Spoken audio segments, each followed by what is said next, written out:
Bonjour à tous. 2025, ça va pas être une bonne année, ça on le voit déjà, puisque le 20 janvier 2025 a été un jour historique.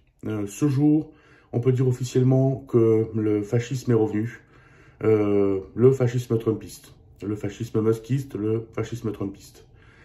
Très souvent, je me suis demandé pourquoi est-ce qu'on apprenait l'histoire. Moi, je suis un passionné d'histoire, mais beaucoup ne le sont pas. Et pourquoi est-ce qu'on leur apprend l'histoire? Eh bien, on leur apprend pas l'histoire pour qu'ils connaissent des dates.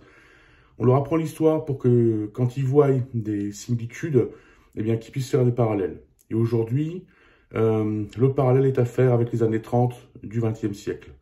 Comme en Allemagne à l'époque, nous avons un élu, quelqu'un qui a été élu démocratiquement, cette fois aux États-Unis, qui est là pour démolir la démocratie. Donald Trump et les gens qui l'accompagnent sont là pour détruire la démocratie américaine, mais pas que. Ils sont là pour, d'une manière messianique, transmettre leur message et leur voix politique, au moins à l'Europe, voire au monde entier. D'ailleurs, Donald Trump l'a dit, il y a eu un attentat contre lui. Il estime que Dieu l'a sauvé pour que lui puisse sauver les États-Unis. Alors, quel est le programme de Trump? Eh bien, il l'a dit lors de l'inauguration de sa présidence. Donc, il va annexer le canal du Panama. Ensuite, donc, il va virer les immigrés.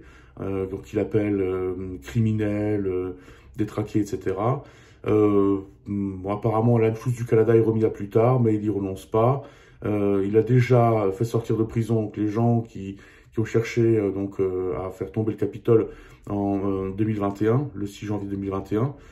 Donald Trump, qui lui ne reconnaît pas la démocratie, veut faire tomber l'État démocratique américain au nom de la démocratie.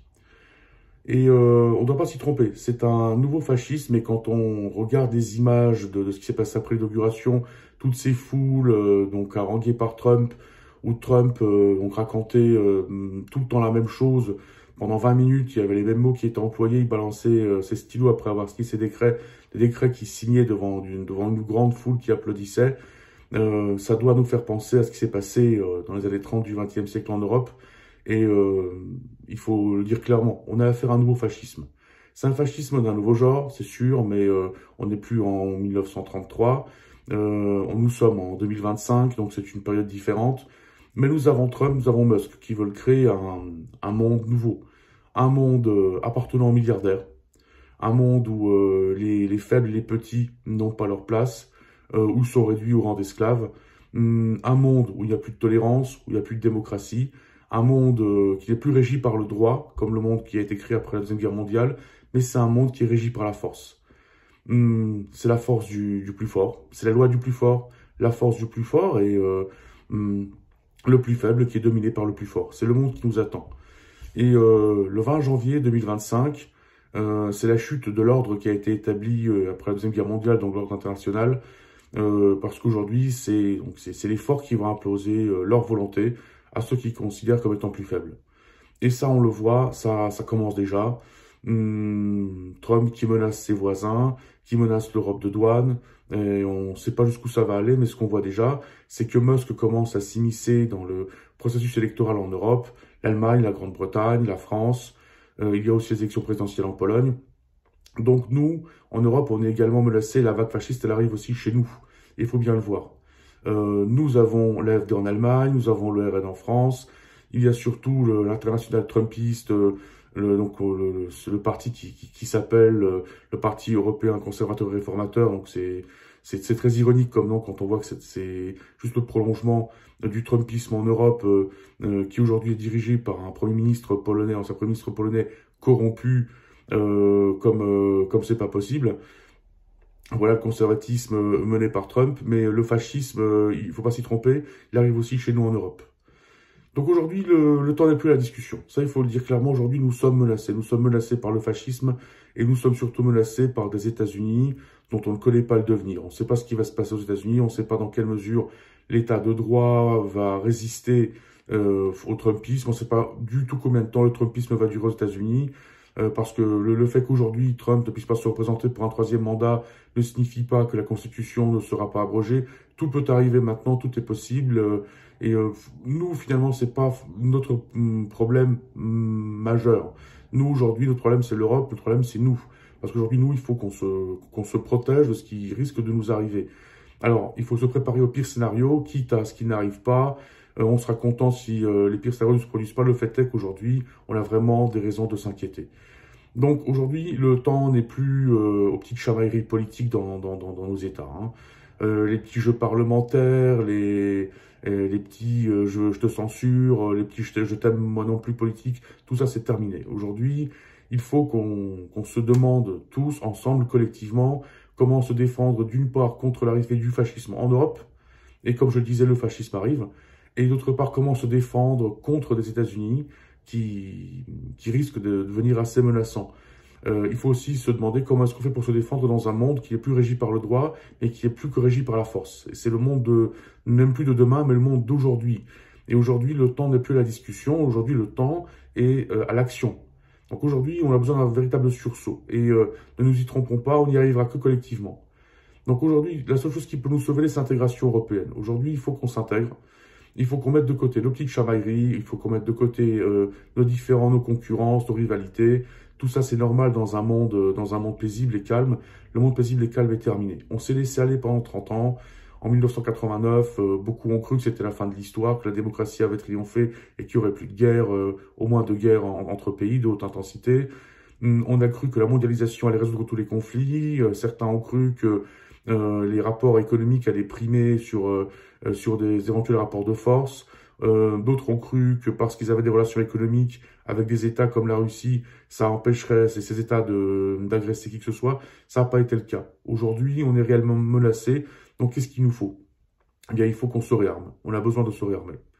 On a besoin de se réindustrialiser. On a besoin d'arriver à la souveraineté alimentaire, la souveraineté sécuritaire, la souveraineté technologique. Tout ça, on peut y arriver. On a tous les moyens, on a tout ce qu'il nous faut à notre disposition. On a le potentiel intellectuel, on a le potentiel industriel, on a l'argent, on a tout ce qu'il nous faut.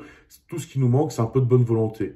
Et sincèrement, quand j'entends toutes ces râleries en disant oui, non mais c'est terrible, non, il faut pas se poser en tant que victime, il faut se poser en tant que personne qui veut y arriver. On peut y arriver, mais il faut le faire maintenant, là tout de suite, sinon on va se faire manger. On va se faire manger, on va se faire déchirer dans un monde régi par la force.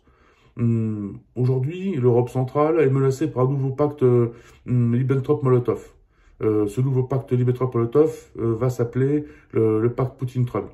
L'Ukraine est perdue, ça on le sait déjà. Qu'est-ce qui va arriver avec l'Europe centrale? Bon, ça, on verra. Maintenant, l'Europe occidentale, il faut bien qu'elle comprenne qu'elle a besoin de l'Europe centrale, et vice-versa. Donc aujourd'hui, en s'intégrant, en entreprenant un effort collectif, en intégrant nos industries, en intégrant nos moyens, nos façons de faire, mais surtout en changeant de mentalité, en se rendant compte que le monde paisible et gentil, c'est terminé, on peut y arriver. La question est de savoir, est-ce que les politiques seront à la hauteur, mais aussi, est-ce que nous, on sera à la hauteur? Parce qu'il ne faut pas attendre de nos politiques qu'ils fassent tout à notre place. Nous, on s'est trop habitués ici, en Occident, en France, à ce que les choses se fassent à côté de nous, à ce que les choses se fassent pour nous. Et ça ne marche pas comme ça, non, non. Chacun va devoir prendre sa part, chacun va devoir prendre ses responsabilités et mettre un peu du sien. Ça veut dire quoi? Ça veut dire des efforts, hein. Ça veut dire peut-être un service militaire, ça veut dire changer un peu de vie, ça veut dire peut-être plus d'impôts, peut-être moins de social, peut-être moins de vie pépère, peut-être plus d'engagement, et surtout ça va vouloir dire qu'on recommence à se poser la question de savoir ce qu'on peut faire nous pour notre pays, pour notre Europe, et pas tout le temps demander ce que notre pays peut faire pour nous. Voilà.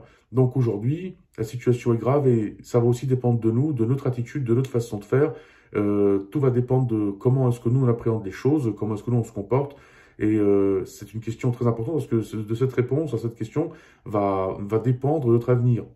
Et je vais vous le dire très clairement, il n'y a que deux possibilités. Soit on se prend en main, soit on se réindustrialise, soit on fait un effort collectif, soit on est à la hauteur. Et du coup, on arrivera peut-être à s'en sortir dans ce rapport de force USA, Chine, Russie, Inde, autres, soit on reste dans notre petit cocon pépère en nous basant sur nos petits atomes, nos petites revendications, nos petits conflits, et du coup on va se faire bouffer, tout simplement. On va se faire bouffer par les grandes puissances, par les grands de ce monde.